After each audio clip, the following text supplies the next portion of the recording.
வணக்கம் மக்களே, நாம இந்த ஆரோக்கியமான பதிவில் கீரைகளில் நிறைந்திருக்கக்கூடிய மருத்துவமைகளை பற்றி நம்ம பார்க்க போகிறோம். இப்போது கீரை அப்படின்னாலே இரும்புச்சத்து அதிகம் இருக்கும் அப்படின்னு மட்டும் தான் நம்ம நினச்சிட்டு இருப்போம். ஆனால் கீரைகளில் இல்லாத கனிமச்சத்துக்களே கிடையாது அப்படின்னு சொல்லலாம். ஏன்னா அந்த அளவுக்கு நிறைய நுண்ணூட்ட சத்துக்களும் கனிமச்சத்துக்களும் எல்லா வகையான கீரைகளிலுமே இருக்குது.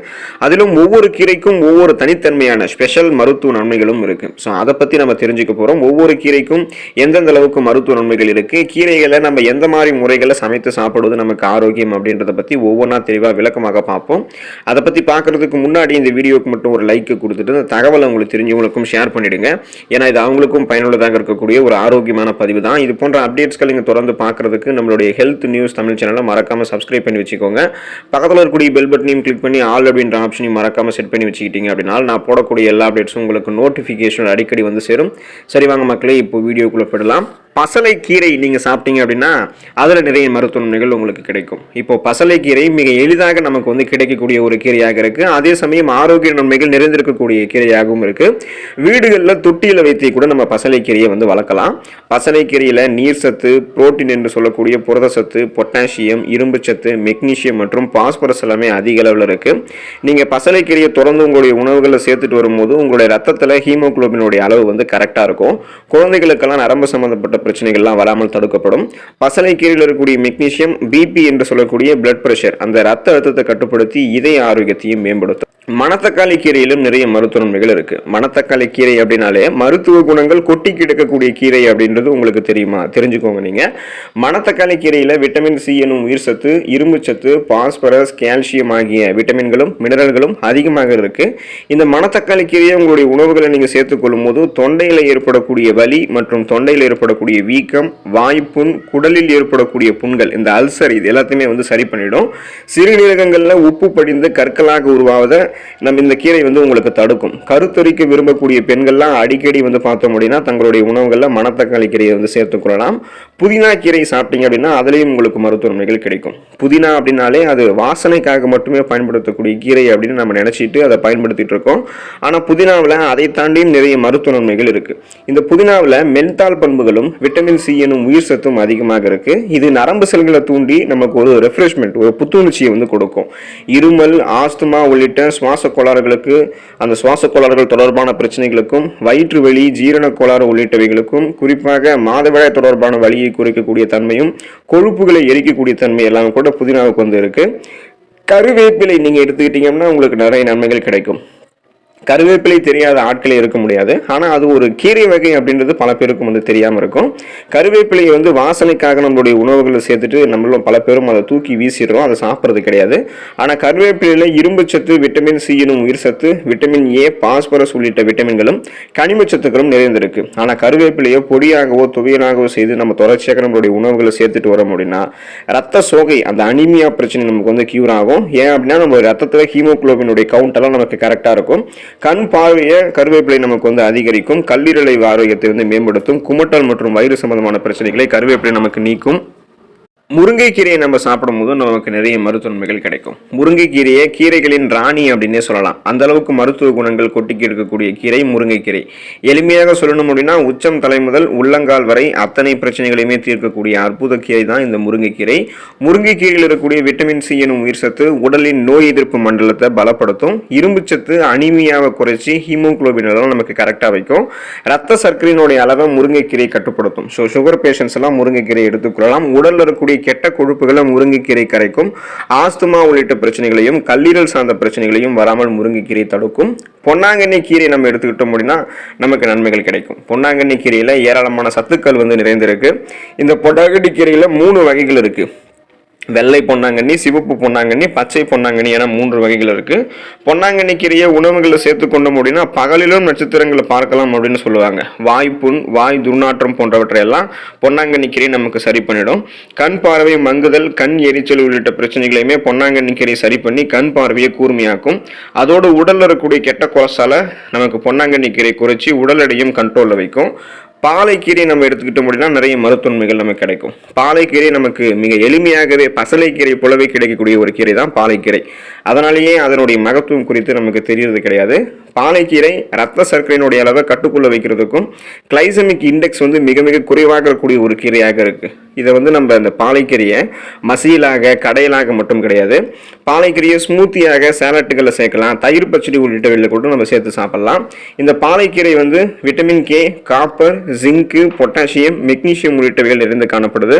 இந்த பாலைக்கீரையை மஞ்சள் சேர்த்து கஷாயம் போல செஞ்சு எடுத்துக்கொண்டு வந்தோம் அப்படின்னா வயிற்று ஊபுசம் உள்ளிட்ட பிரச்சனைகள் நமக்கு வந்து குறைய ஆரம்பிக்கும். முடக்கத்தான் கீரையை நம்ம சாப்பிடும்போது நமக்கு நிறைய மருத்துவமைகள் கிடைக்கும். குறிப்பாக எலும்புகள்லாம் நமக்கு வந்து பலமாக ஆரம்பிக்கும்.